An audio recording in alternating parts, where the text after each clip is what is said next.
তুমি থাইকা গেলেও পারতা।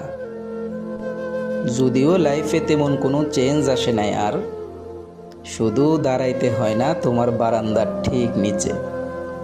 চায়ের দোকানদার এখনো অবাক হইয়া জিগায়, কিরে, বিড়ির লগে তুইও পড়স?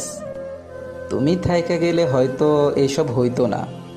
আমিও একটা চাকরি খুঁজা নিতাম। সকালে বাহির হইলে সন্ধ্যায় বাড়ি ফিরতাম।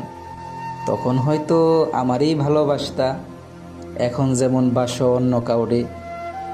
তুমি থাইকা গেলে ঢাকা শহরে আমি জাদুর শহরই ভাবতাম।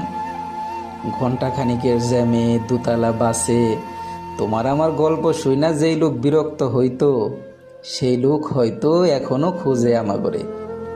বিরক্ত হইতে চাই, তারে আবার বিরক্ত হইতে দিবা? তুমি থাইকা গেলে আমরাও সেন্ট মার্টিন যাইতাম, সমুদ্রে ভাসতাম, রোদ্রে ঘুরতাম, দেখতাম দেখতাম তোমার ডানা গজাইতেছে, তুমি উঠতেছ। না, এইসব কিছুই হইল না। ঢাকায় আগের মতোই জ্যাম আছে, বাসের সিটগুলা এখনো খালি থাকে, শুধু তুমি আর আমি সেইখানে নাই।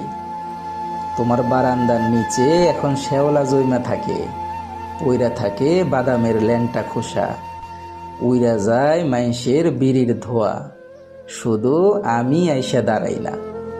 তুমি থাইকা গেলে আমি একটা বাসা নিতাম, ঘরে উঠাইতাম হাউস বিল্ডিংয়ের পুরান ফার্নিচার, একটা টিকটিক করা দেয়াল ঘড়ি। তুমি এসব করতে দিলে না, আমার পয়সা বাঁচাইলা। আমি হালার জানবারও পারলাম না তুমি আমারে এত ভালোবাসতা। হ, আমি হালার জানবারও পারলাম না তুমি আমারে এত ভালোবাসতা।